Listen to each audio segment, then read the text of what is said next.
Welcome to Tribe of Two, the officially unofficial podcast for The Mandalorian on Disney Plus streaming. I'm Jim. I'm Aaron. And today we're talking about Season 2, Episode 6, titled Chapter 14, The Tragedy. Aaron, what did you think of this episode? The tragedy, the death of the poor Razor Crest. I mean, it's kind of been the ongoing joke of this season, but I don't think there's any rebuilding it now. No, Humpty is dumptied for sure. Like that.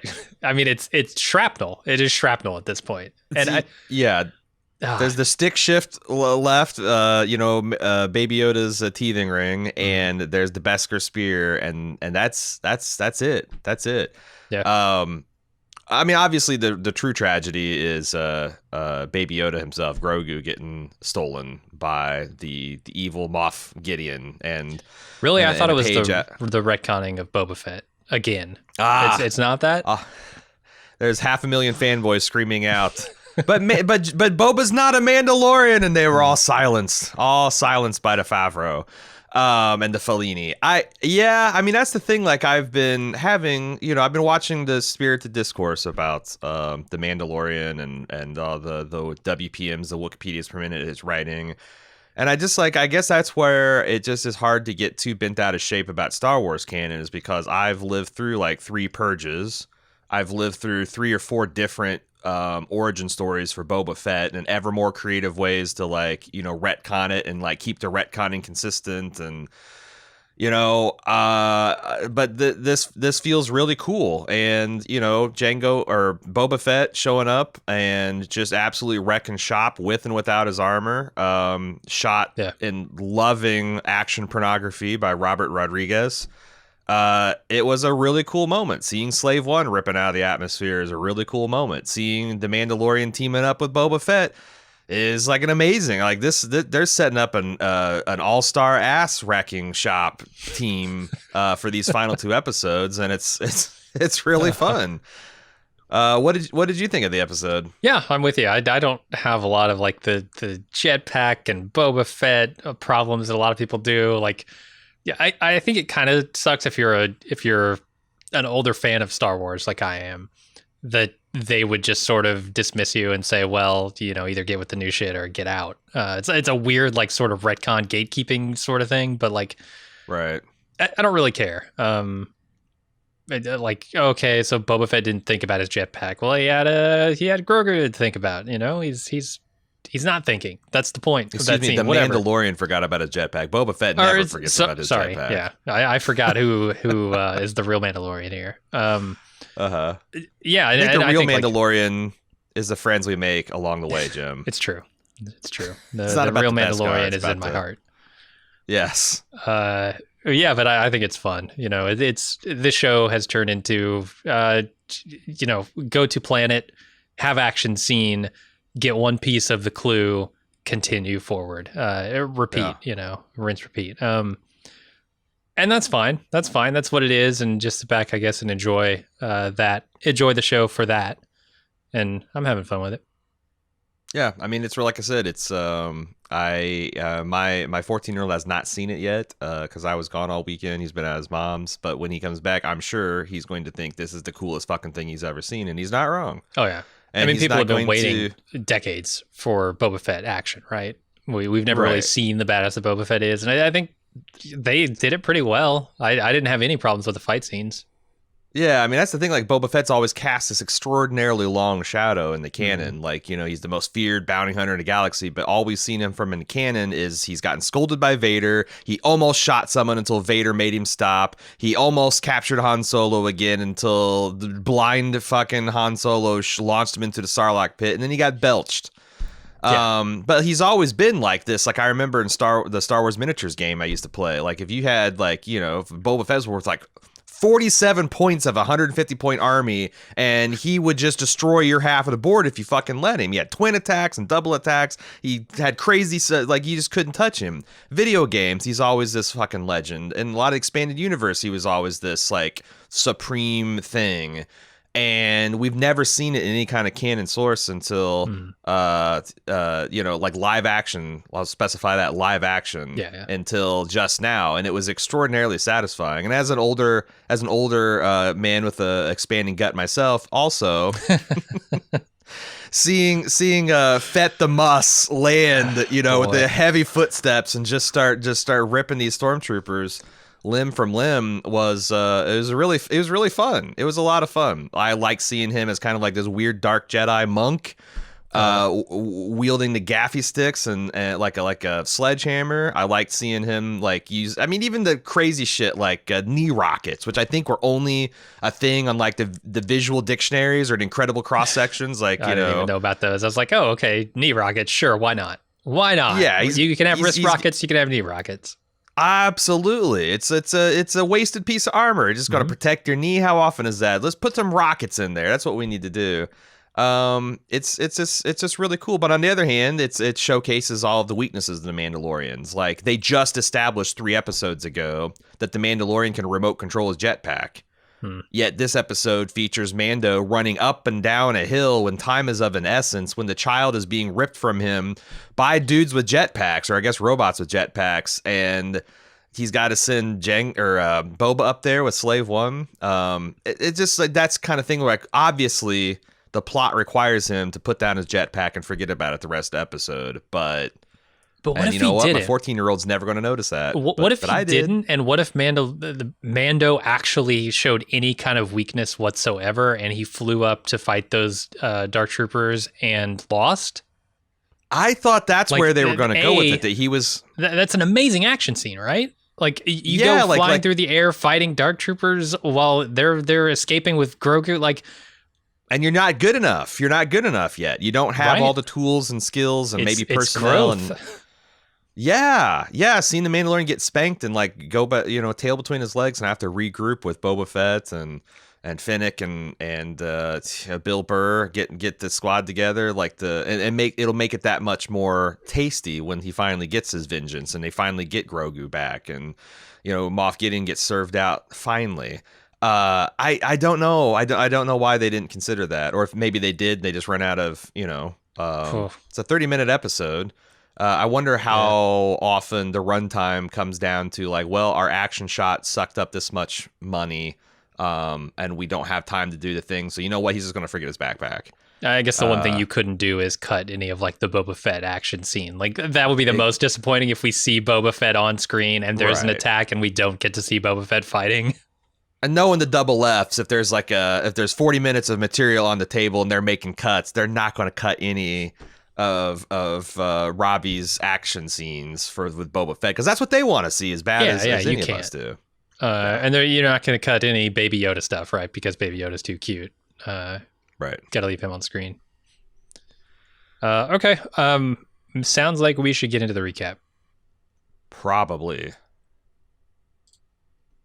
All right, we start off with Mando and Grogu approaching Tython.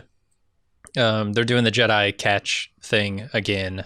I guess Mando's just trying to like sort of try and help teach him, except he's not very good at it because he's not a Jedi. I didn't understand this scene. Like it's fun for like his obvious pleasure at using the child's name and the child responding to it, and him like chuckling under his helmet. And then I guess the thing I don't understand is when he had Baby Yoda grab the stick shift and then he says "Dank Ferric," which I've always taken as like an exclamation of displeasure, like bloody hell or son of a bitch or fucking hell. What? But like he used it and it scared Baby Yoda. Then he's like, "Oh no!" But I wasn't sure if he actually meant like. What was he doing? Is he's like hoping that he wouldn't be able to do it this time, that the skills would fade, or is he hoping that things would work better? Like what was the or is this kind of like a more of a hot damn kind of thing where you can use it, or fuck, like fuck is like a lot more like maybe Dank Ferric is more like a fuck that you can use it in multifaceted ways. I don't know. Yeah, it's a good question. I wasn't sure about the Dank Ferric stuff. I mean, the whole thrust of this is to emotionally connect us between, Mando and Grogu. So And it does feel like they are setting up that nicely, that like he yeah. is kind of in denial. Like he's acting like, hey, if I just find a Jedi to give you up to, it's going to be easy peasy, kid. But like he's denying how much the child is attached to him. He's denying how much he's attached to the child. Yeah. You know, he's making up all these excuses. I can't train you, you're too powerful. Like, it's weird because I would say they're setting up for a situation where the Mandalorian does train Grogu He can't. as like a foundling bounty hunter. I saw a suggestion. Someone okay. suggested that you're going to find out that the Mandalorian actually refers to the child when all things are done and said. But I'm like, I mean, that's almost too cool of an idea for Star Wars to countenance. A Master Yoda level Jedi that's going to be trained to be a bounty hunter. Yeah. I'm picturing the suit that the Mandalorians no doubt already have made, the Baby Yoda, the Grogu miniature Mandalorian suit. Because, you know, if the Empire has Baby Yoda handcuffs, why the fuck not? Why not? Of course. Those wee little handcuffs. But I don't know, because like usually when Star Wars has countenanced like a gray Jedi, you know, like a mercenary like Kyle Katarn, he's never been like chosen one levels of power, right? Yeah. He's always been kind of like a fringe Jedi that can do, you know, he has his skills here, and I guess in a video game you can power him up to be Palpatine or Luke Skywalker or whatever, but like it would be a whole thing to like, okay, well, you're going to have the highest midichlorian count, and you're also going to go run around in Beskar armor. I mean, holy shit. It's super cool, but it's almost like universe breaking. Like, why doesn't he just become king of the galaxy, you know? Well, that might be a temptation. You know? It's true. King of the Mandalores, at least, right? Is going to have baby Yoda wielding the Darksaber by the end of this thing. Why not? The Mandalorian is what he'll be. This whole scene feels like a prelude to a breakup. Like he's trying to soften the blow that he knows is coming from when he's got to break up with Baby Yoda.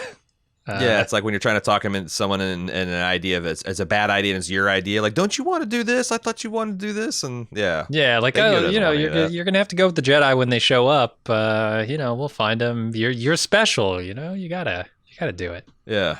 I don't know, trying to let Grogu down easy. Was the whole vibe I got.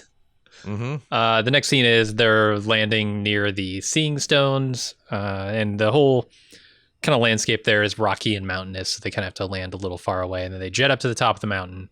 Mando places Grogu on the rock and looks around, and then there's this moment where like butterflies are sort of congregating around Grogu, and then we see Slave One fly in overhead, and Mando turns around. You know, he's been kind of looking around to see if there's any way to activate the thing. He turns around and Grogu's communing with some kind of spirit energy force field thing that Mando can't pass through, and so he decides to buy Grogu some time by taking on Boba Fett. Yeah, I love it that he's like, you know, it seems like he's more interested in the butterflies and the insect life, and then Mando turns around, sees a threat, and suddenly he's become one with the Force in a lotus pose. Yeah. You know, this like impenetrable field of energy around him, all these glowing Jedi runes. It's a typical Mandalorian, you know. Yeah, until I saw baby Grogu in this like you said lotus pose thing, I couldn't really picture him doing that, but it worked pretty well. Like you get the sense of like, oh, okay, he's been trained before. He's like actually really good at this. Yeah. It was cool, and I'm glad they count through the roof. Oh yeah, it spiked off the chart. I'm glad they had a reason why just using his ship wouldn't work this time, because it didn't look like he could land anywhere over there. So that was cool, right? As opposed to season 1 where they were just like, you need to ride this animal out there to this place. Why is that? Because it's the only way to pass. This is the way. Do it. Motherfucker. It's a good location spot, because I was even looking like, how the hell are you going to land on? And then like, oh, sure enough, you can. And you got the jetpack now, so you don't have to like ride a band up there or whatnot. But right, yeah, go down with the windows down. Mm-hmm. Which that's the other thing. It's like, what the fuck is he talking about? And then they smash cut to him flying with the armor, and I'm like, oh. I also like how the Mandalorian, they depict the Mandalorian, at least that's how I see it, as he's not completely in control of the jetpack. Like he's doing a lot of kind of like the way I would look like if I'm trying to balance on a ball or something. You know, a lot of like kind of semi-frantic hand movements and balancing. I mean, he's clearly proficient, but he's maybe not Boba Fett level proficient yet. Oh yeah, it'll take some time. So then we get to see Boba Fett in his Jedi robes. Obviously not Jedi, but robes. He tells Mando that he wants his armor back, and of course that's the armor that Mando took from Cobb Vanth a couple episodes ago. And because Boba never took the Mandalorian oath, Mando won't hand it over. And we find out that Finnick is also there with a sniper rifle trained on Grogu, and there's a tense moment of standoff here until everyone agrees to put their weapons away and they talk. And we find out that Boba saved Finnick on Tatooine somehow, off screen, turned her into more machine than woman now. At least her belly parts. Yeah, and then we see another ship fly over and stormtroopers flood out. Can replace her bowels with hydraulics. That's all So Star Wars is going to be added to the wide shelf of shows where I will no longer consider a character dead unless I actually see them expire. Yeah. And like a medical droid, a 21B medical droid comes flying in and says, they're dead. They're beyond the technology of Bacta. Yeah, we run them through the Bacta tank. Nothing, no response. They're gone. They're too sad to live like Padme. They're just going to die of broken heart. Like, I need something like that. I need a medical droid's opinion because, like, yeah, she was dead. She was left for dead. That was the whole point of the episode, and now she's back. So, yeah. And, of course, this is coming from a character who I watched as a child die in a Sarlacc pit. So, I wanted, like, when I saw this episode's runtime of 30 minutes and then Boba Fett shows up, I immediately like, God damn, this is the one that should be 59 minutes because I want to catch up with Boba Fett. Like, how the fuck did you get out of there? Yeah. Why have you been spending so much time on Tatooine? Why did you never leave? Especially when some mook like Cobb Vanth or whatever his name has got your armor this whole time. Like, but in universe, it would make no sense to have that conversation because Mando doesn't know or care about the history of Boba Fett. And he's just some dude to him. And like Finnick probably, they've talked over campfires and her healing over her, hydraulic gut wounds. So it's just not the time. But like, do you think we'll ever get some satisfying, like, how the hell did you get out of the Sarlacc kind of? Or I could also see Favreau doing the kind of thing where it's like, they cut to a scene of like Mando and Finnick and Boba like talking, and that's how I got out of Sarlacc pit. And Mando's like, sounds like a tough jam. And they just move on like. I don't know. I feel like there's room for it, right? Like Mando and Boba are on this quest together now until they find Grogu, and there could be some downtime. Mando in this standoff doesn't have the reason to really ask more about like, oh, you were following me, because I could see a path through where it's like, okay, well, Boba Fett was following Mando. Mando led him to his armor. He actually, how would he know where his armor is, right? But by following Mando through his quest, Boba Fett found the armor, and then now he's following Mando anyway. I don't know why he's following Mando in the first place. Maybe he thinks he's like Mando was earlier, where he thinks, just following this thread of like, well, Mandalorian armor. Maybe I follow this guy. It's the only lead I got. It's a bad one, but I'll try it. That's true. The Mandalorians seem to like, they make the most of the very thin leads. Oh yeah. But it is a really interesting question. Like, how did Boba Fett get out of Sarlacc pit? Yeah. How did he lose his armor? Like you're strong enough to escape the belly of a Sarlacc, or did you like take your armor off inside and climb out of its gullet, and then it shit out the armor later, and the Jawas are like, ooh, teeny, and they found it? Like, it is. It's a fact, and maybe they'd be better off not answering those questions because again, it's like, what's the timeline here? Why would he want to take it off a Mandalorian rather than, I don't know, a Jawa colony or this like relatively weak human marshal? So maybe they are better off staying away from that and letting other people fill it in. Because the other thing is like, we've been talking about spin-off characters. A Boba Fett like trilogy of movies or like a limited miniseries, kind of like the Punisher to the Daredevil on the MCU side, that would do massive numbers. And I don't know. I think there's been talk of that. I think it's rumored that they're going to do some kind of Boba Fett miniseries, maybe. But I don't know. We'll see. And Tamir Morrison can still fill out the armor. I mean, he really fills it out, but he brings this kind of Jake the Muss energy to the role. It's a real ferocity, and it's something else. In and out of armor, he looks the business. I like the offense he takes to the, taking the Mandalorian oath. I give my allegiance to no one, and then moments later, he's signed a pact here to safely to guarantee Grogu's safety. I know it's a trade, right, but it's also allegiance in a sort of weird way. Yeah, but he got that into himself. It's not someone. No one made him do that, and he's also like, he's quoting his dad. I'm just a simple man trying to make my way through the galaxy. Yeah. It's cool. It's all pretty cool. He also, I don't know why you couldn't say, hey, check the armor blockchain or block code. Mm-hmm. You'll see. You can. This fight can all be. But I guess the Imperials kind of forced this. This episode's paced like relentlessly. It's like one goddamn thing happens to another. You land, you jetpack, the Force activates. Boba Fett's here. You get in a fight with them. You give up your jetpack. Bam! Here comes the stormtroopers. It's there's never any moment that kind of like, hey, let's talk this over, like Boba suggests. Yeah, it's a series of ships flying overhead and people going, oh shit. Mm-hmm. So I got to know more about Fennec's situation, like how this all happened. The guts being totally replaced with robotics. Like I said, more machine than woman now. It's like, did he replace her entire bowels with this machinery? Did he, like, how far up does this machinery go? Is she? Oh yeah. It's 33 feet of Duracell tubing now. Did he take her to the Jawas and they did this? Like, I don't know what's going on here, but don't. It is.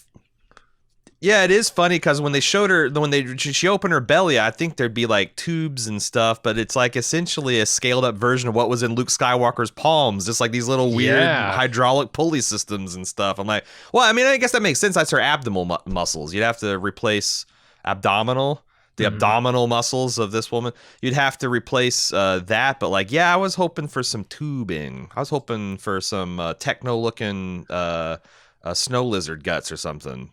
Tauntaun, that's what I'm trying to think of. There's a lot of complicated gut works you got to replace, and I don't know if Luke's hand is gonna make that happen. Luke's hand doesn't have to digest food and provide nutrients for the body. Yeah, and like what else is like how far does it go up? Did they replace? I think Star Wars can replace just about anything. Like look at Darth Vader, but yeah. But can Boba Fett on a backwoods desert planet in the outer rim? There's so much sand in there. Yeah, they got so much sand. No. So much sand in the wound. It's going to take forever to get all that out. I mean, obviously, gets everywhere. All right, everywhere. Mando runs back to Grogu to find him still meditating. He still can't penetrate this force barrier, even though he's going to try not once, not twice, but at least 3 times this episode. And so Boba and Fennec are fighting off stormtroopers, trying to keep them at bay. This is a long action scene here. Anything you want to talk about? Yeah, I mean, the stormtroopers still just refuse to take cover. There's natural cover all around this, and they're still running right up the gauntlet, like riding into the kill zone. Some of them have the temerity to like complain about their lot, like, oh, there's too much fire. Flank them, you idiots. Yeah, try to flank. Try to use some cover. Try to use some suppressive fire while your other, but like there's... Wouldn't it be cool to see stormtroopers be? I mean, I feel like that this is not to show the double Fs. Fellini and Favreau are not going to do this. They think it's funny that the stormtroopers are this comically inept. But it would be nice to see some rank and file stormtroopers that have a couple brain cells and to make the heroes actually have to work. But the heroes are no better. Like the Mandalorian's idea of getting in a firefight, landing in the middle of stuff and letting his Beskar tank shots while he just, flinches every third hit and guns people down in the open. So he's got that luxury. It's very G.I. Joe fighting style. Even down to the like you can't even do really horrific things to people unless it's like a robot or they're like you can pulp a human being's head as long as it's shrink wrapped in plasteel armor, because like some of those gaffy stick hits of Boba just tomato can these guys' heads. Yeah. But I guess their inner body glove just soaks all that stuff up, because not even a trickle of like tomato juice ever runs out of their helmets or down their seams, even though they're just being pulverized by this, I guess, vibro stick, because it made that it didn't make the weird pseudo motion, but every time it hit, it made this like thunderclap, which I thought was really cool. I didn't even notice that. I thought that was just a stylistic thing. That it they were could doing be with the sound effects because and the music. like Boba Fett's that big of a badass that, like, you know, and he even sold it. Like, he's a big man, you know, putting some mass behind these swings. So even without any kind of technological sophistication, I think these stormtroopers are gonna have a bad time. But he's just opening them up like so many crab shells, getting their meat out. Yeah, and they're really going for broke with the soundtrack here, and I don't know if it totally works for me. It's a little bit like too electronic, a little too like not John Williamsy enough, not Star Warsy feeling enough for me. But like, The Mandalorian does holy have shit, it's a lot. It has a very un-Williamsy feel. Like, even the main theme has got very weird kind of tribal woodwinds kind of stuff going on with it. Western. Motifs, for sure. The stormtroopers having artillery was kind of cool. Apparently they have a whole branch of stormtroopers in yellow armor that do boom tube stuff for the Empire. I thought that was pretty cool. Those guys know better of a shot, though. It took them a while to bracket fire. They don't have any kind of helmet, you know, heads up range finder and stuff like that. That's exclusive. That's licensed and patented by Boba Fett. Nobody else in Empire can have it. What did you think about Finnick Indiana Jonesing the entire squad of stormtroopers with the boulder? With the boulder. All of this action stuff is meant to be just taken as, oh, it's cool. Like, none of it makes sense. Absolutely none of it. Her running across the ridge line of a hill while she's being shot with a repeating blaster is like the most insane thing to do when she could simply duck behind the thing. Them setting up a repeating blaster anyway on this terrain. Terrain, like, it's so hilly, you're going to line up a shot and 3 seconds later it's going to be gone. You're going to have to dismantle it. It takes 45 seconds, move it over to the next place, set it up. It's an ineffective weapon in this terrain, and whatever. Like, that's not what the scene is about, right? The scene is about looking cool, showing us some awesome stuff happening, and us just sitting back and enjoying it. And I thought it was fine in that regard. Yeah, one of these days I think they'll figure out, I don't know, maybe this isn't a show, but it's actually really cool to have smaller scale battles that are really smart and tactical, as it is to have like 3 people mow down 50 mooks, you know? Yeah, I kind of like the one that they had back on, I think it was on Navarro, when Moff Gideon first shows up, you know, and the flamethrower stuff, and they're like pinned down. I thought all that stuff was really good. And then they've gone on and done stuff like this where it's like, I'll just have to turn my brain off and enjoy it. Yeah, and that's fine. That's you know, I've seen Machete and I've seen El Mariachi and all that other stuff. The Rodriguez's touch. He's very good with action, and I was happy to see it. And I actually like Finnick's design. Like, her armor is really cool. It reminds me of like mid-level Destiny Warlock armor, but it looks very cool. And her, like, you know, they sell the story of it becoming an increasingly desperate fight. Like, you know, she's down, like, maybe running out of bullets, and she's throwing helmets, and just when things look tough, the Mandalorian gets there and starts, you know, saving things with his wrist rockets and tanking shots with his armor, and then Boba the Hulk lands. Yeah, and kicks their asses. It's a moment. It drives them out. Like, and in fact, he looks amazing doing everything, even with this like armor. It's clearly seen better days. He's just strapped over his dark Jedi robes and whatnot. It's not a complete set at this point.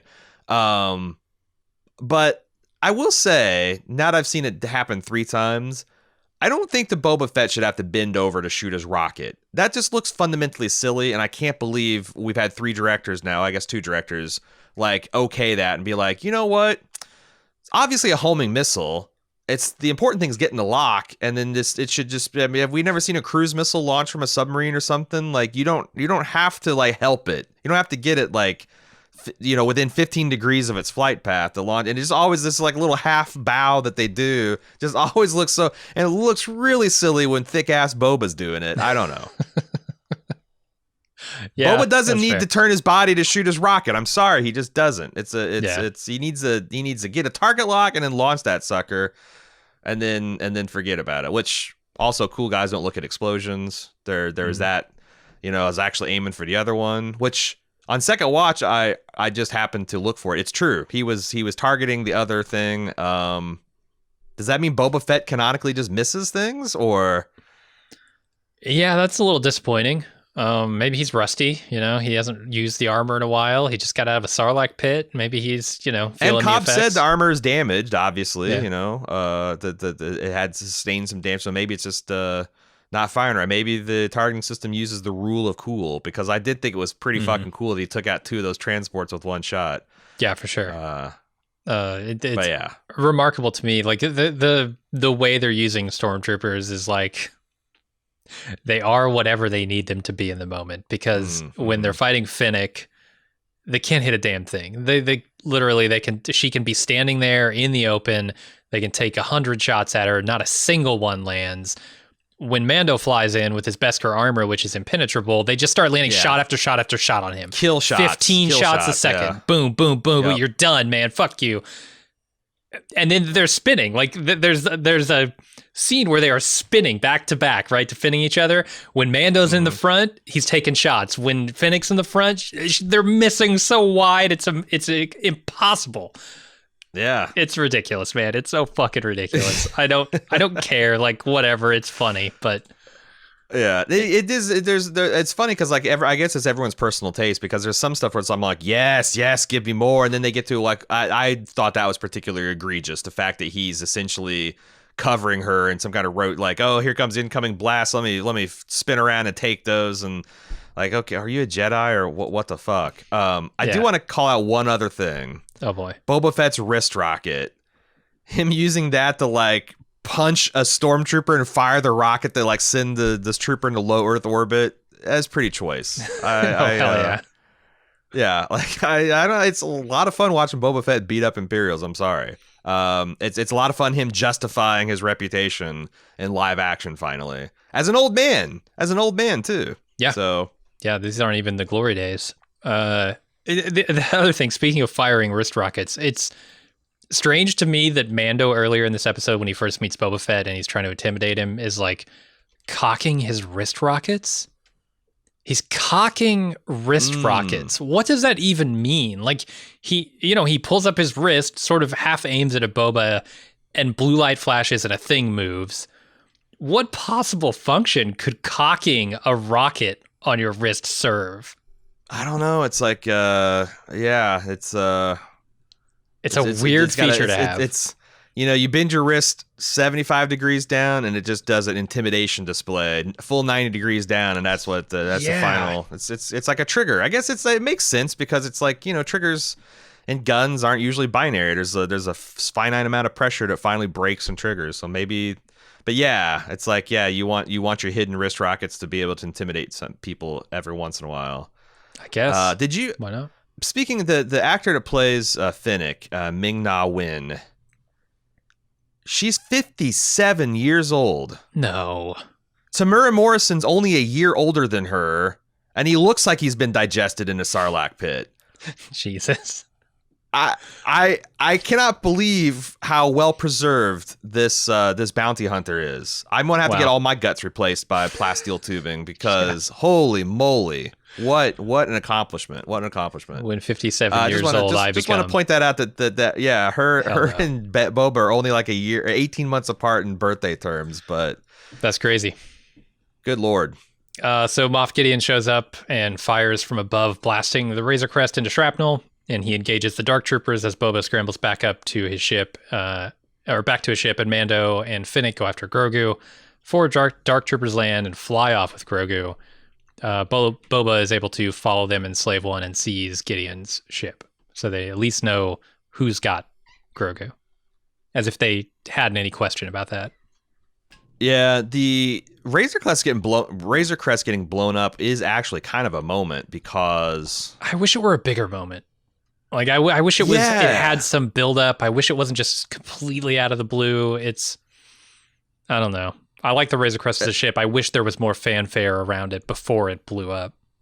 That's my question. Like, is the only way I see, because I thought the Razor Crest was a cool looking ship, and the fact it was like a pre-Imperial, like kind of rare that it's, it's got these like, nice things for mercenaries and bounty hunter features. Like, is he going to get another Razor Crest, or are they setting this up that he inherits Slave One? I mean, and how does he inherit Slave One? There's no way he inherits Slave One unless Boba Fett's dead. Yeah. I don't see Boba Fett just like, you know what? I came to reclaim my armor. Why don't you take my dad's ship now? Like, how did they write themselves out of him? Because he needs a cool ship. He does. He does. He absolutely needs a ship. And Slave One is the only place I can really see him getting one, unless he can go to like Kara or whatever and say. A lot of kids have Razor Crest Lego sets under Christmas trees right now. It's true. And I didn't even think about that. What's that going to be like? Open it out and then it's like, oh, well, the Razor Crest is blown up, Jimmy. Yeah. Let's tune in next season to see what your new kit's going to be. Like, I feel bad. I feel bad. Although I don't know if kids really care about that stuff. Maybe it's more like, oh, I can't wait to get the new thing. But yeah. I do wish it was a bigger moment. But I mean, as far as ship goes, like you got to kill Boba Fett if you want the Slave One to go to anyone else. I would think. And if you're gonna kill Boba Fett, you have to make it on his own terms. He has to sacrifice himself, knowing that he's gonna die. And look, Favreau's great at this, right? Like the heroic sacrifice he is no stranger to that. Yeah, sure. So he can do that scene, and he can do it well, and he can make he can in that moment make Boba Fett a bigger hero than he already is, or a bigger badass than he already is, because I don't know that he's a hero. And it's the only way they can do it. What do you think about the first appearance of the Dark Troopers? We speculated about those a few episodes back and talked about their history in the Dark Forces games. Unimpressive. Well, I feel like they look like the Mark Ones. They're just kind of like like upscaled combat droids. They're not like the real hulking ones. They certainly aren't the ones. I mean, these are recognizably droids. I thought they're not. Yeah. They're not people in suits, and that's clearly where this project is going, both in the old Legends and in the new Star Wars canon, it seems like. Oh, we don't get to see him do anything, right? Like this could have been anything with a jetpack. This could have been, I don't know, a stormtrooper, just regular ass stormtrooper. Gonk power generator droid. Yeah. With a jetpack on it. Yeah. They did nothing. You wouldn't even need a droid to do this. You could just send down some kind of I wonder if they did have scripted a fight with these guys, because you're right. Now that you mention it, like sending the squad down to just kidnap an unconscious Baby Yoda after he's already dropped his shield. Like, it'd have been kind of badass if they like forced their way through the Force shield or something. It's like, oh, well, they're slightly resistant to the Force, but yeah, just going and picking him up and then taking off and using the, Grogu as a human shield. Or I guess a Yoda shield. I wonder if they did have something bigger and they just decided like, hey, there wasn't the budget or time for it, because it's just got a huge budget, and obviously the mouse has got a lot of money, but it's not unlimited. So no, I did enjoy the flip and burn that they do. We're always talking about that in The Expanse, and they definitely do a flip and burn here, decelerating burn.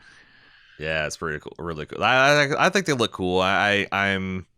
I'm curious to see, like, so what is the odds here? Is one Dark Trooper bot worth a Mandalorian? Is like 4 of them worth a Mandalorian? Like, what is, because obviously 40 stormtroopers can kind of sort of keep Boba Fett, Finnick, and the Mandalorian, if he's distracted, busy for 5 minutes. Like, it's not, and if he doesn't have his armor, So I wonder, what is the conversion rate for, is a Dark Trooper worth 10 stormtroopers, 100 stormtroopers? I'm really curious to see how badass they are. And of course, if this follows anything like the Legend stuff, they'll just keep scaling up until you get the final version. It's going to be a real fucking handful. Yeah. So Mando surveys the crater that used to be his ship, and he picks up the gear shift knob, the ball, whatever, as well as his Beskar spear. And then Boba proves to Mando that the armor belongs to him by showing him some chain code from the suit, and Mando agrees to give it back. Boba says the deal they made requires them to help him find Grogu, bring him back to safety. So I interpret this as being like Boba Fett's a foundling's foundling, like literally. And like, I don't think that any verbal obligation, he would go all in on. But like the fact that like another Mandalorian just had its foundling stolen from him on a quest, like, and we all also know that like Boba Fett's not the exact same branch of a Mandalorian whack job that the Mandalorian's from, because he obviously shows his face and doesn't seem like there's any shameful of, but like, you know, he does follow the code. Like he is from the branch that recognizes the obligations that foundlings put on the people that find them. I thought that stuff was really cool. And if Boba and the Mandalorian Jin are going to be palling around, this is going to give them a good opportunity to talk through some of that like Mandalorian cult shit that I'm really fascinated by. Like, you know, I think that'd be really cool conversations, and are great. They got time and opportunity to have them. Speaking of those conversations, let's talk a little bit about Boba Fett. I don't know much about Boba Fett other than the stuff I read from the now non-canon legend stuff way back in the day, like Tales of the Bounty Hunter. There's an Easter egg, I think, in this scene where Boba Fett shows Mando the chain code, and in it you see all the Orbesh or whatever it's called, the language of Star Wars, the writing. People have translated that, and it might, I haven't gone and translated it myself. I don't know. I'm taking the word of the people like I saw on Reddit. In there, it's sort of like a, you know, find the word, kind of like circle the word kind of puzzle, and you can see Concord is in there, and then Minter Jast, Jaste is in there. Now, what I remember from Tales of the Bounty Hunters, Boba Fett's name, his actual real name, is Jaster Muriel. And so, like, having this Minter Jast in there is, in my opinion, like an Easter egg to that. And then this Concord in there is an Easter egg of, like, the retconning they did to him in 2002 with the Boba Fett Year One or something like that. I forget what it's called. The name of the Dark Horse comics that kind of explore Jaster Muriel's background and how he connects to Jango Fett. Yeah, I think that this is an attempt to kind of like, you know, retcon for all time these things, because, you know, I think the modern lore is essentially Jaster Muriel is the benefactor of Jango. He's the founder of the mentor. Jango. Yep. So it's like all this stuff about like, oh, it's Jaster Muriel's armor and it's his ship. Like all that stuff is kind of true from a certain point of view because they're all in the same lineage and they all have the and the fact that, like, you know, there's people that I just saw last week, people getting heated canon debates on the Mandalorian TV about whether in fact Boba Fett was a Mandalorian or not. There is a lot of this kind of you know, depends who you ask and depends on when you stopped reading Star Wars novels and whether you've kept up on it and whether you've seen Rebels and Clone Wars and all that kind of stuff, the Dark Horse comics. But I do think that this is an attempt to try to get a definitive, like, well, all these were kind of sort of true. Like you got bits and pieces of the truth. And for a guy like Boba Fett, who's shrouded in kind of mystery by design anyway, I think that's kind of interesting. But it's also a little bit like nailing Jello to a tree, because they do this in Marvel with fucking Wolverine, where like, what is his actual backstory? How old is he? Which wars did he fight in? And did he fight it as a Canadian or an American? I don't know. And there could be a movie where they try to like take all the stories and streamline it and make it like actually true. But I mean, shit. I guess now they're whatever they're doing is they're committing to it, and I think that all those little, what you're calling as Easter eggs, is signs to the fans that are like, no, this is now the page that everybody needs to be on. This is the new updated Wikipedia article. Everything else has been deprecated. So they weren't doing that in 2002 when they changed Jaster Muriel to not be Boba Fett but to be Jango's mentor. Yeah, well, I mean, that's the other thing, is because I remember reading. Because I tried to get to the bottom of like this Boba Fett stuff a couple weeks ago, and I remember like the anti-Mandalorian sect fan base of Django or of Boba fans. They hung this hat on, like Dave Filoni talked of George Lucas when he's setting down to do the Clone Wars and Rebels, and they had like a bunch of ground rules, and I guess one of them was that George said adamantly that Boba Fett is not a real Mandalorian. And there's like quotes in the like Rebels and Clone Wars to that effect too. So it's like now it's like I guess the only difference is like Disney itself is stamping it and saying this is we're filming it. This isn't just hearsay. This isn't just a comic book or an animated kid show.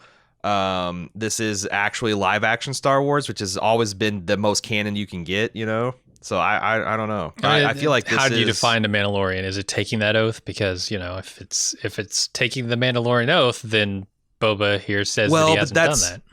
And I think there's already people trying to see because there's one character, I think his name's Almec, that made a very definitive statement about Boba Fett not being a Mandalorian in these cartoons, and people are already being like, well, he would say that because it was in the context of a Mandalorian civil war, and he's very clearly trying to no true Mandalorian. Is that where we're going? Holy shit. Yeah, no, it's exactly what it is. He's essentially gatekeeping Mandalorian for political and propaganda purposes, which is fine. You know, but I actually think it adds a lot of color to the universe that it's not one way to be a Mandalorian. Like, what does that even mean? Like, how are Corellians? You can't even describe what a Terran is like in 2020.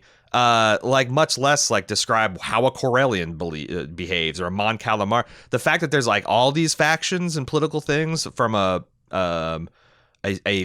faction that has recently fought a civil war over some of these doctrinal, I think that's really cool and makes the universe seem a lot bigger and more realistic than all Mandalorians believe a certain way and they think of this and you know, very like Star Trek does their alien species. Yeah, for sure. So then they take Slave One to Navarro, where Mando asks Cara Dune, now Marshal of the New Republic, to look up Mayfeld, who is the guy who he stranded on that prison ship last season.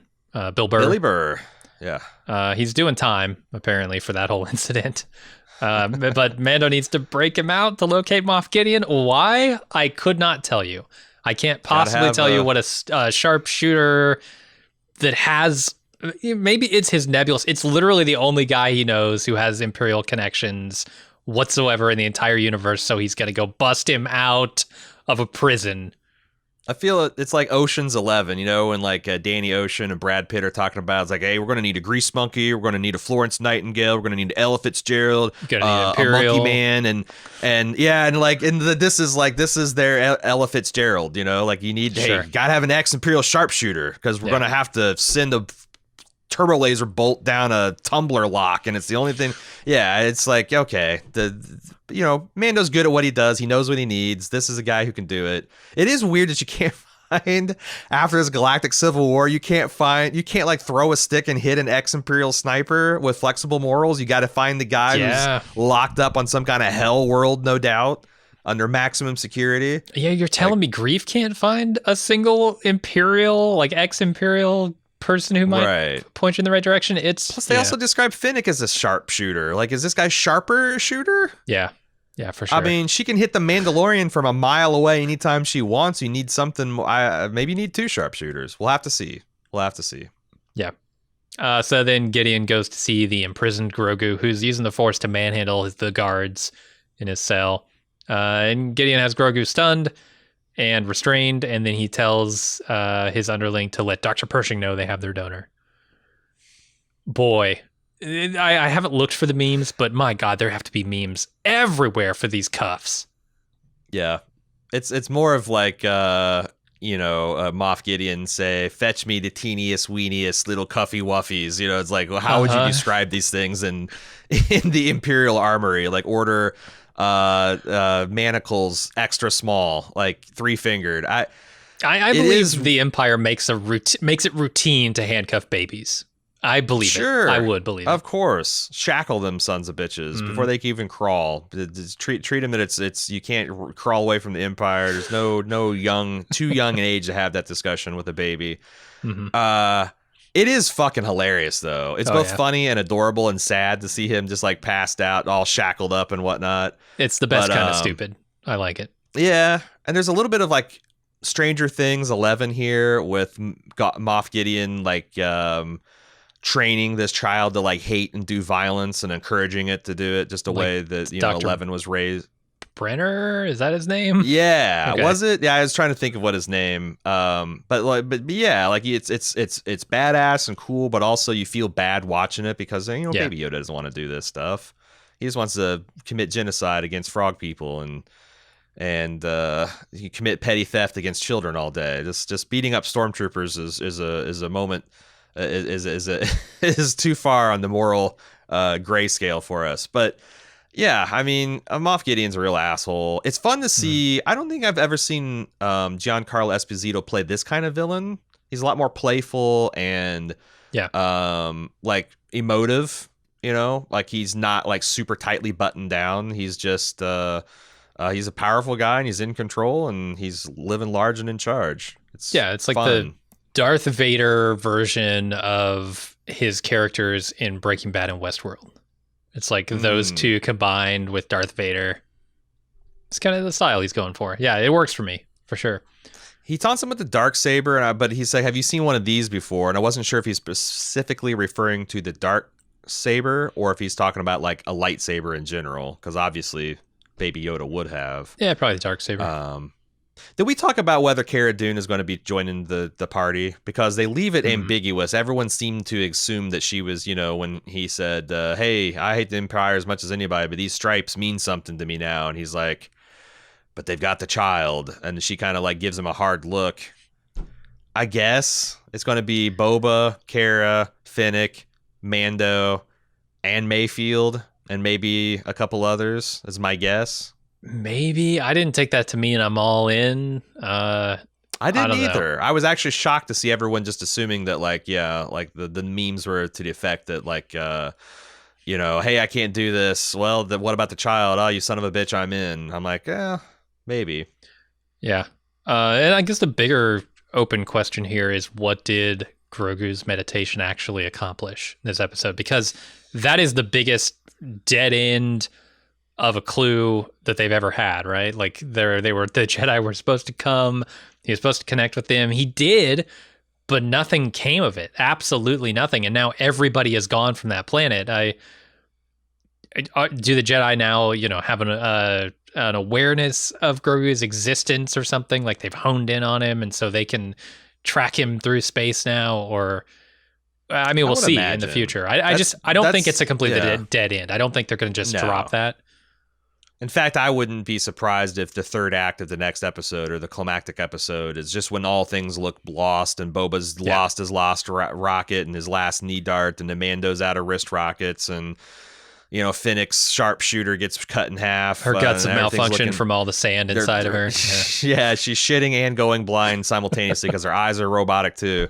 Then as the Dark Trooper Mark IIs are advancing, some lightsaber shoves through a bulkhead and cuts a hole, and some asshole we've never heard of before is going to be there to save the day. Drop Jedi. But also it reminds me of one of those Drop Jedi. Yeah, everyone's dropping these episodes. Fucking droids, stormtroopers, everybody.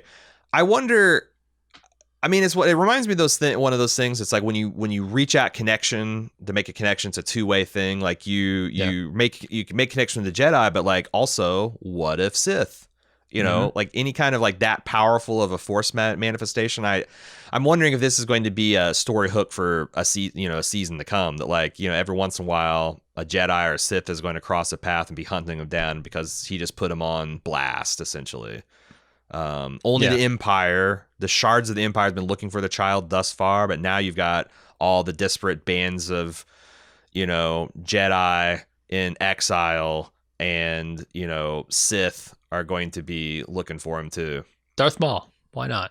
Let's get Darth Maul. Yeah, bring Maul back. He's still kicking around. Sure. It's going to be the pit boys. Everyone that's drugged themselves out of a bottomless pit is going to be coming back for the Mandalorian. And he puts up Palpatine. Palpatine already drug himself out of a pit for the sequels. So yeah. Boba Fett pieced back together both of those guys. Their guts are all era. Yeah. The pit boys are back, baby. Yeah, love it. All right, that's it for the episode. Do we have feedback? We do. You can reach us at mando@baldmove.com each and every week. We also have a thread on forums.baldmove.com if you want to argue if Boba Fett is a Mandalorian or not. I mean, shit, what is even canon, you know? Wait 5 years, it'll change. First up is Claire said, hey, I thought Jim might like to know that the official Star Wars The Child Lego lists the little silver ball as a Razor Crest shifter knob, so you can continue to call it that. What does that mean? You're shifting hyperspace gears, man. And you need a knob for it. Sure, why not? I'm just calling it the knob. But the British have kind of cornered the market on the slang knob. I can't really call it playing with Mando's knob. Yeah, come on, Grogu, stop polishing that knob and let's get serious. Quit polishing your little knob. No, yeah. Well, I mean, when he goes through teenage years, that might be a problem. Which he's 125, he'll be hitting puberty. Sounds about right. Adam W. When Ahsoka mentioned that she only knew one other being like Baby Yoda, I was also immediately skeptical that she didn't cross paths with Yaddle. I was so skeptical that I paused the show to check Yaddle's Wikipedia page and was surprised to read that it seems like this all checks out. Yaddle apparently took a less active role in the Jedi Order's affairs after the Battle of Naboo and was no longer in the High Council by the time of the Clone Wars. I've not watched the Clone Wars animated series, so not entirely sure where Ahsoka enters the picture, so I could be wrong. No, a couple people sent this in to us, and it seems like you are right. And it So it does seem like it is literally a Wikipedia entry that says, well, this is what happened to her because she never showed up again. Is this from like some soon to be retconned Lucas era novel that was written about the Jedi Council? There's probably a footnote of like some kind of limited edition Star Wars comic book, but that's a story, and we're sticking to it. I just think it's weird that no one in the Jedi Council talks about Yoda's species. Like, is it really that mysterious when they had two of them running around in the Jedi Council within a few years? Like, oh, what was Yaddle and Yoda again? Oh, hell, I don't know. Anyway, Frankie R. said, I haven't heard you guys talk at all about what's actually one of the most interesting parts of the show, which is the tech that drives the billion-dollar look and feel of The Mandalorian. If you have time, and I know you'll enjoy it if you watch it, I highly suggest watching the making of season 1 6-part series on Disney Plus called Disney Gallery Star Wars: The Making of the Mandalorian.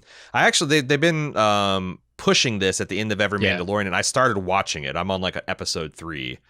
They're short episodes, but I'd highly suggest episodes 4 and 5, which break down some of the breathtaking advances and throwbacks the show has taken in producing cutting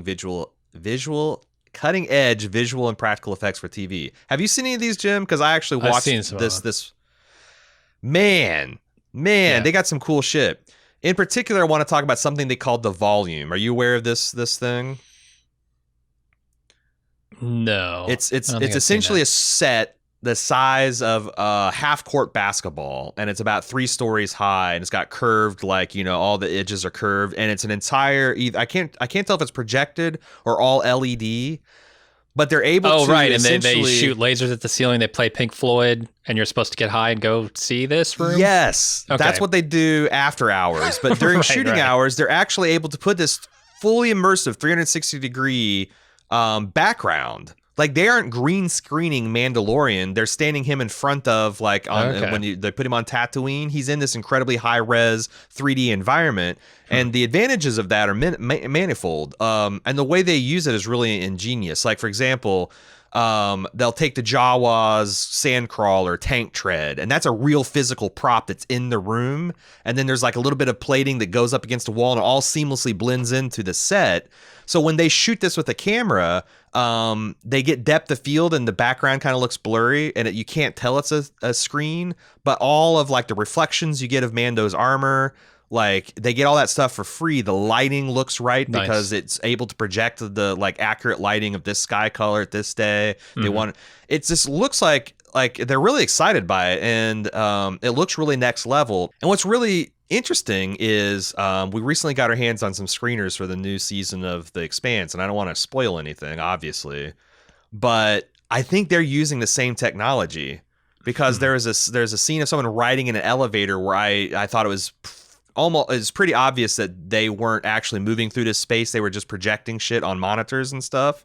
Huh. And I just think it's a really, I don't know, it feels like the next generation of blue screens, because if you're just wanting to shoot like a star background behind someone, especially if someone's in the foreground and the background's kind of out of focus anyway, why take the time to composite that shit? Just put them in front of a big LED screen and have them lit realistically. And when you're close enough that you could tell, put a physical prop there. But so many shots were done with this new technology. It's really I thought it was one of the more fascinating things. It reminded me a lot of like the behind the scenes Weta shit from the Lord of the Rings stuff I've been watching, where people are just giddy about this new toy and all the possibilities. Like in the first season, it's just something they did. They like cut costs and like save time.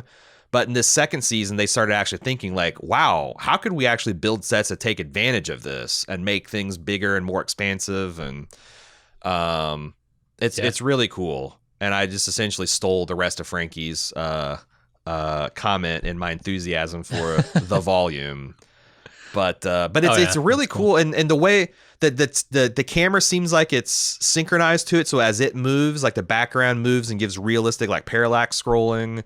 And they can like digitally clean stuff up later because it all synced to like the movements and stuff. And they use the Unreal Engine is what powers this like 3-dimensional space that they texture and light and do all that kind of stuff. But it's cool. You ought to check it out. I imagine that this is going to be like used for all your favorite, especially Disney properties. Oh my God, MCU is going to be using this tomorrow. But I thought I saw them using it in The Expanse too. It's going to be. It's a next level thing. You should check it out. Finally, the Donald has concern about the pacing of the show. It says the first season was slow and methodical and didn't really reveal anything at all until the final episode. The first half of this season seemed to be following much the same route, maybe a little more information, but slow. And as Aaron pointed out, a lot of side quests in the RPG that we're all watching. But these last few episodes feel like they're skipping all that fun stuff and just blitzing right to the end. I'm also annoyed that the Mandalorian show is less about Mando and more about Baby Yoda. I was really looking forward to Mando having to come to grips with being in a cult, his past, and his position in Mandalorian culture, but it seems to be going away from that and leaning towards more epic Jedi Empire conflict, aka the same old Star Wars shit. Yeah, it's definitely slow playing the Mando stuff for sure. And I guess I'm okay with that. Comments here. Yeah, I don't know. It is formulaic. Absolutely, this show is formulaic. It's like I described it at the opening of this thing. It's go to a planet, solve a problem, get a tiny bit of a clue if you're lucky to the next tiny bit of a clue that's going to point you to the next one over and over. And I guess if you're not in for that, then, you know, this show isn't going to please you. But I guess that's fine. That's fine to me.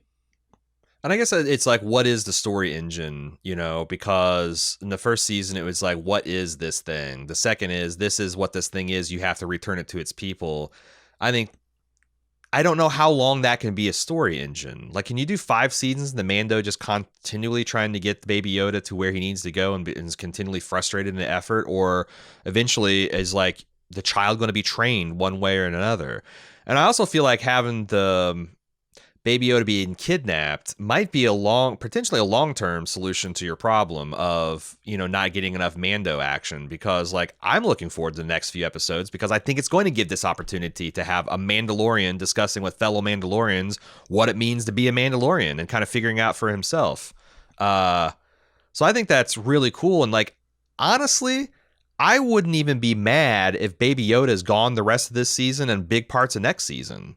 Like if it becomes like next arc is just like rescuing Baby Yoda and assembling. I don't think they're going to do that. But like, I don't know. I mean, that's always the danger of once you get into something, like once you stop just stalling and start telling a story, it needs a middle, which is usually tricky, and it needs a conclusion. And it's really easy to start cool things. Big open-ended mysteries with a sprawling world that you're designing, but as you make more stuff real, we've seen it over and over and over again.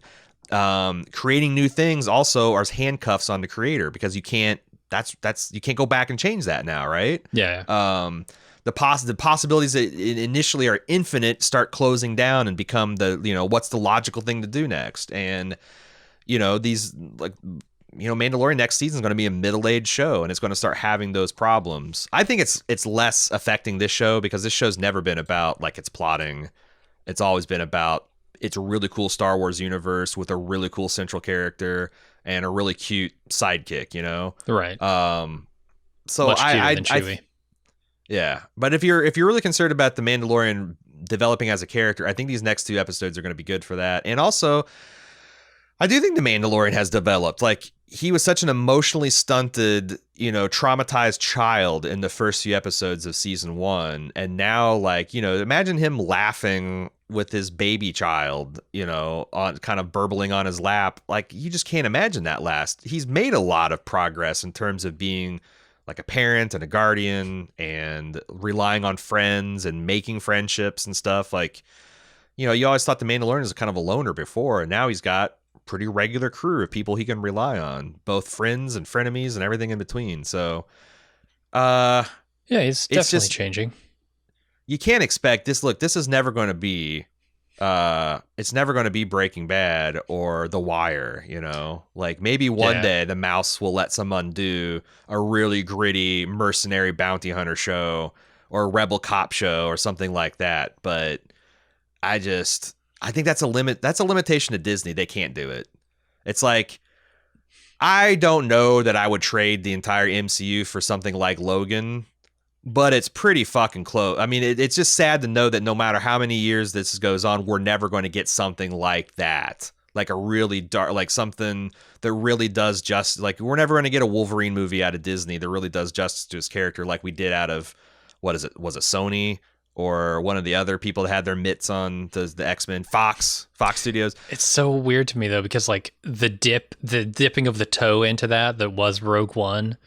Like, I don't think it feels like super Star Wars-y, that movie, because it's, doesn't have a happy ending and all this stuff. But like, people loved it. Star Wars fans love Rogue One more than any of the new era Star Wars movies, right? In a lot of cases, except maybe The Force Awakens. I don't know if that's universal, because Jesus, I don't know that anything's been universally beloved other than Mandalorian in the last 5 years. But like, I like it because it's a PG-13 Star Wars movie. Mm-hmm. Yeah, so like they dipped their toe into it, and a lot of people liked it. I could see it being real popular if they kept rolling with that, and dipped more. I'm not saying like go HBO rated R kind of stuff, but like more adult themes and stuff that isn't just the original Star Wars movies have this in it. It's not like those are all rainbows and sunshine. Like you can do a little bit of stretching on this stuff. I don't know. You mentioned Breaking Bad, and I was thinking of an interview that I just recently watched with like Vince Gilligan, and he was talking about how one of the best things they did for that show is to have Walter White be given an opportunity to completely get out of the situation he's in, and the audience to realize that, he actually wants to do the things he's doing. And it gives the show a reason not to just be week after week, much like The Mandalorian has been week after week. It's the go to planet, perform a quest for somebody, go to next planet, perform a quest. It would have been that with Walter White. It would have been, he's so close to getting to the point where he can get out of this, something snatches it away from him, right? It's the next thing that comes in and takes that away. Mm-hmm. But when you frame it as he is the thing that is taking that away, like he doesn't actually want the things that he's working toward, or the things you think he's working toward and he says he's working toward, that becomes an interesting character and an interesting show. And they could do something similar with Mando, and I feel like they might be trying to round into that, where it's like, okay, Grogu, I finally found your home world, I finally found the Jedi to take care of you. Do I want to give you up? Do you want to go to them? Like, can I communicate with that? Like, they are starting to like round some bit of nuanced character into this this sock puppet of nothing of a character from the beginning. Maybe they're going to go that way. I don't know.